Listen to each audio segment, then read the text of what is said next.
United Nations agencies report that since March 2015, Saudi Arabia's onslaught against Yemen has claimed over 4,300 lives and forced more than 1.3 million others from their homes. And they're using cluster bombs. However, according to the Interpress service, US State Department spokesman John Kirby said cluster bombs were permissible as legitimate weapons of war if used appropriately. But Steve Goose, director of Human Rights Watch Arms Division, said such a statement is just a cover. Human Rights Watch accuses Washington of complicity in Saudi Arabia's anti-Yemen war. They say America is liable for these unlawful strikes, for example by refueling warplanes flying over Yemen and providing targeting information. Yet over 70% of cluster bomb victims are children who lose limbs or their lives. The US is the largest exporter of these weapons to dictatorships such as Saudi Arabia, bombs manufactured by American firm Textron with financial investment by the United Kingdom. What does America's support for the use of cluster bombs by Saudi Arabia say about Washington's attitude towards dictatorships? What does America want from Saudi Arabia's bombing of Yemen? And how should the US be held accountable? These are the simple questions we sought to answer. We began by inviting the American public to describe countries that use weapons such as cluster bombs, which cannot distinguish between targets and civilians. Here's what they said. I think technology has made war just a whole entire new game. Before, war used to be strategy. You know, you knew exactly what you were going to do, on what day, on what a specific place. You know, and then there's a kind of like a code, I guess. You know, you wouldn't do like dirty things, I guess. But today, war has become very animalistic in a sense, if that makes sense. I mean, I guess war has kind of devolved over times, I guess, if I can say that. An embarrassment to humanity. War is hell. Well, that's the problem because human lives are valuable. People who use, countries that use weapons, they definitely have to use those weapons to support their country, I would imagine. But it depends on how they're using those weapons. If they're using it just for brute force, I think that's wrong. Everything can be used, humanistically, we can have conversation and dialogue to ensure that we're not killing people, innocent lives, for no apparent reason. If there's some way to, monitor the way that people are using these weapons, then I think that's probably the best bet. But everyone hides something. Everybody's hiding something. Spiritually perverse. I imagine you kind of could be talking about maybe a form of weapons of mass destruction, talking about cluster bombs. I don't go along with that because civilians are innocent. And there used to be some kind of honor even in war. But now the things that are going on with innocent civilians is really very sinful and devilish, you know. What do I think of that? I think it's pretty awful. How would our experts describe countries which destroy military targets and civilians indiscriminately? They should be banned as weapons of war. Obviously, if there's going to be laws of war, they have to be that it's combatants that do the fighting and not civilians. Now, we know in the 20th century and the 21st century, this has long gone by the board as far as the major powers are concerned, certainly. But the deliberate deployment of weapons which cannot distinguish between civilians and combatants ought to be banned. Look, the issue of cluster bombs is really a problem, not just what's happening in Yemen at this moment, but generally these are weapons which everyone knows really have an impact on the area that the cluster bomb is thrown, and at the same time it destroys human beings. The only targets of cluster bombs is human beings. It's not buildings, it's not infrastructure, it's to really annihilate, give pain and suffering to the individuals. So it's totally an unacceptable form of or method of warfare. Despite human rights groups worldwide condemning the use of cluster bombs, the US refuses to ban them. How does this make the American public feel? We asked them. Not having exact control over violent weapons of destruction is not, you know, that's something that needs to have, you need to have total like just control of what you're doing. So, I mean, I guess there needs to be more done about that. Well, I feel like we shouldn't be bombing civilians anyway, but if you're bombing a target and it goes out of bounds, that seems fair. If you're bombing something that's against you. Well, I mean, it doesn't make me feel one way or the other. I mean, it's their ignorance, not mine. Sick and like I don't belong in this country.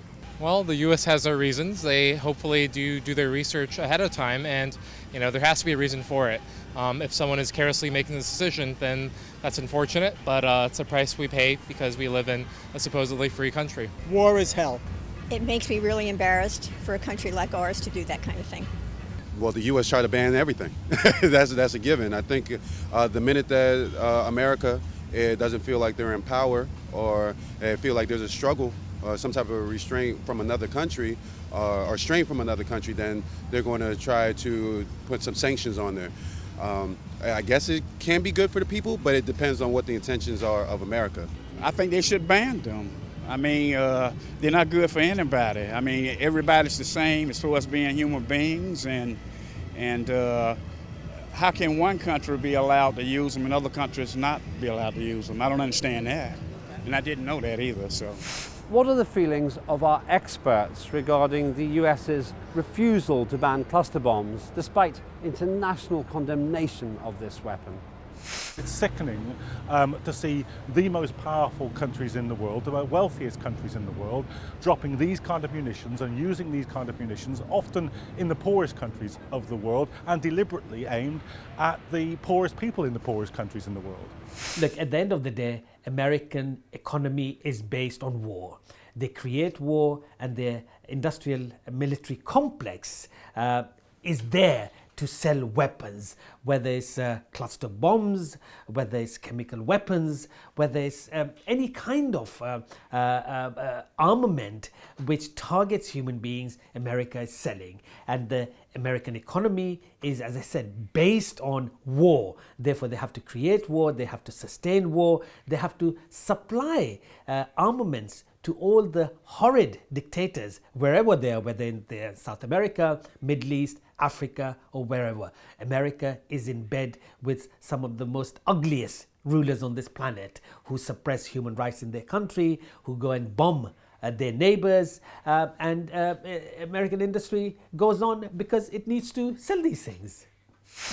The US has approved the use of cluster bombs by Saudi Arabia, the oldest and most widely condemned dictatorship in the Middle East. What does this say about the US claim that it opposes dictatorships? The public said this. That it's purely based on their own benefit. We oppose dictatorships that are not our friends. Okay. And you think the US supports dictatorships when they are? Sure. It depends on how America is trying to, I guess, form an alliance with with Soviet Union, right? So I guess whatever the Soviet Union has, and America is now trying to, I guess, approve it or be on friendly terms with it. I guess that's something that American policies, they're trying to figure out some type of bargaining agreement that they can get from the Soviet Union. Does it make America any better? I think a lot of countries are doing this, and I'm not surprised if America is not the only one. I would say we talk a lot, but we don't do much about it. Well, it says that it's kind of, I guess, counterintuitive in a sense that we need to have more, control over what we're doing and not being able to exploit that power against other people. That our opposition to dictatorships matters less than our dependence on oil. That's a tough one. I don't see how I can just tie that just to that one situation or that one subject. So I think I'll pass on that one. I feel like the U.S. will do whatever helps its economy. So I feel like that's how we decide. It's money. Well, I think that, you're drawing one conclusion from another.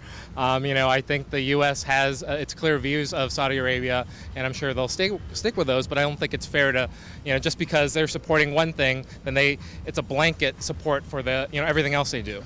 Well, the U.S. has become, unfortunately, a terrorist itself. It's shocking. I mean, we're not fighting terrorism. America has become the very thing it claims to be fighting. I think Isaiah said they shall become the very thing that they fear and despise. I mean, that's exactly what's happened here. We're not fighting terrorism, we're terrorizing the planet. So, it's shocking, really. How do our experts interpret the apparent contradiction regarding America's approval of the use of cluster bombs by the Saudi Arabian dictatorship and its regular claimed opposition to these undemocratic systems? Well, the relationship with Saudi Arabia, both on the part of the United States and on the part of the British state, is the real special relationship in the world.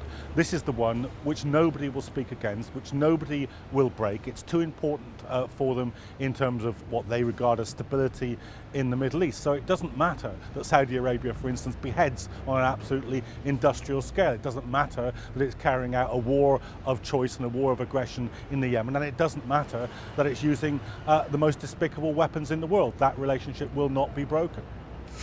Well, that I think is, dare I use the word hypocrisy. I mean, it rings of hollowness. On the one hand, America will talk about human rights, democracy, and sort of promoting human values. But the reality is that, as I said in my earlier comment, that when you look at the South American situation, how America supported the ugliest dictators, whether it was Pinochet in Chile, getting rid of Allende, or whether it was in Costa Rica, Guatemala, Venezuela. Each of the countries over the last 50 years had regime change instigated by Washington. And that's what they're doing in the Middle East at this moment. They're supporting a regime in Saudi Arabia which is non-democratic, which is a monarchy, which doesn't take into account any views of its own people and suppresses even a blogger, as you know. And really, America supporting Saudi Arabia, I don't think it's a new thing. They will continue to support these kinds of dictators because from an American point of view, it's much easier to manage a relationship with a dictatorship than with democracy, where people will oppose American rule. Because one sees wherever true democracy operates, like in Iran, Iran opposes American policies. So America doesn't like that. The US's support for Saudi Arabia's bombing of Yemen has led to thousands of civilian deaths, including hundreds of children. How should the US be held accountable for the use of cluster bombs? We gave the public their say. I think they should just not go along with it, just don't support it. Simple answer. Well, America should learn what the word Holocaust means. It means slaughter of the innocent. It doesn't mean the slaughter of a particular religion. It means slaughter of the innocent. So whether that's Islam, Judaism, Christianity, babies, right? Abortion is Holocaust. U.S. should definitely be accountable for different kinds of warfare that we do. But again, things like this, technology kind of runs away. We have to be able to first see what it does. So I guess more testing would have to have been done first, but we need to know exactly what's going to happen first before we actually do it. So I have no idea, short of arresting all of the politicians in place. I don't think there's one way to stop it. It's a sort of it's a web of connections. You can't just take out one person or one government to solve the problem. You have to change the whole infrastructure and instill new values. Well, I mean, if the U.S. is fully supporting, meaning they're funding, someone is giving the thumbs up saying go ahead and do this, then the U.S. should be held accountable. There needs to be people who can protest this with clear, verifiable evidence. If this is hearsay or someone's thinking that the U.S. is behind this when they're really not, then we need to do our research as well. Just like how America makes everyone else accountable for whatever weapons that they use. If America, and I said Soviet Union before, I mean Saudi Arabia, so excuse me, but if America knows that these bombs are killing people at an expense that's far beyond what they initially wanted, then they should start banning it. And they should hold themselves accountable for the actions that they're also doing as well. And so it goes for America, it goes for Saudi Arabia, Soviet Union, Korea, any country that is using militaristic style weapons or bombs that can kill innocent people at any time. especially in countries that can't defend themselves, I think they should be condemned in some way, shape, or form. That's always been such a complicated thing for me. Like, I don't understand how the U.S. decides to get involved in everything they do. I know we finally got involved in World War II, and I'm Jewish, so I'm very glad about that. But it's like, how is it the U.S.'s problem? I don't know how any leader is supposed to decide that. There should be a trial at The Hague, but there never will be because we're America. They should be held accountable, as we should in everything we do, but we never are. So We wondered if our experts could offer a method to hold the US accountable for its support of Saudi Arabia's cluster bombing of Yemen and the thousands of men, women and children who have died as a result. It should be the case that even the greatest powers in the world can be held to account at the United Nations or at the International Criminal Court in The Hague, but that almost never, in fact never, happens. It's only much weaker powers and rogue states that are ever held to account in these institutions at the behest of the major powers. So the thing that's left to us are mass movements of resistance. It may be the case that we never get, although we should be able to get, Tony Blair to The Hague, but we can ensure that his reputation in history is as a warmonger. I think it's very difficult to make America accountable because America controls many of the UN organizations. It has a clout at the UN by manipulating poorer nations, by threatening the rulers of those countries, by withdrawing economic support. So it has many leverages that it has available to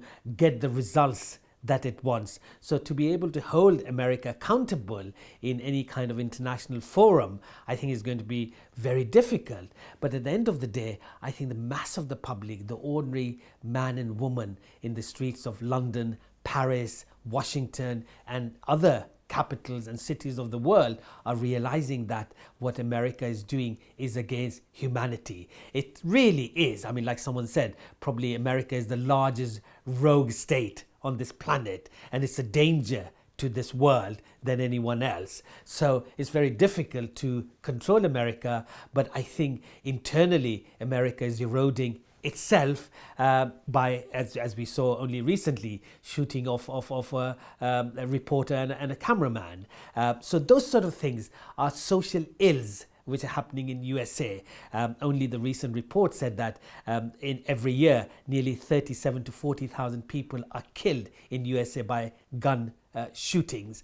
That doesn't happen anywhere else. Perhaps they are creating a problem for themselves and it may implode. And all empires historically no longer are here. So America is perhaps on the same journey as other previous empires have experienced. What does the US want from Saudi Arabia's bombing of Yemen? We asked the public to speculate. It's very complicated. I'm not really sure I could tell you exactly what I think about it, so I think I should pass on that. I guess more of this sense of control, I guess, but in reality, you know, it's all like a mind game sort of a thing, just to exert some sort of power that countries these days try to exert on other lesser developed countries, I guess. Oil. I think the bombing of Yemen and the U.S. support for is about oil? We're supporting Saudi Arabia because Saudi Arabia has us by the short and curlies when it comes to oil. That's a good question. I don't even know. That is a good question, and I think that's what I was alluding to at the very beginning. The intentions of America is usually layered. We didn't know what America wanted from Iraq, and obviously we knew after the unfortunate 9/11 bombing. So who knows? There's something in Yemen, or there's something that Saudi Arabia has that America wants a part of, wants a piece of. It could be metal, it could be gold, it could be liquid oil, it could be, who knows, it could be air, it could be some type of new air that's out that Yemen has and America's trying to get the hold on. Whatever it is, it better be for the best of the people, and it better enhance people globally as global citizens. Access to oil. Okay. And you think the U.S. support for the bombing of Yemen is about oil? It's about getting oil. Access to oil and making money selling weapons. I've never even heard of this conflict, so I don't know. I'm not really knowledgeable in that area. I imagine Yemen is a nest for a lot of terrorists. So if they're involved with terrorism, whatever it takes, you take into account human rights and things like that. So this is stomp out terrorism wherever it is. It's just total reckless terrorism. So, I mean, there is no real point to any of this. We're not fighting terrorism, right? We're not suppressing terrorism. So, I mean, the U.S. is being reckless, ignorant, demonic. That's really a word that should be used more often with these weapons of mass destruction that are being used in an ordinary way, right? It's shocking. Do our experts have a clear picture of what America wants from Saudi Arabia and its bombing of Yemen?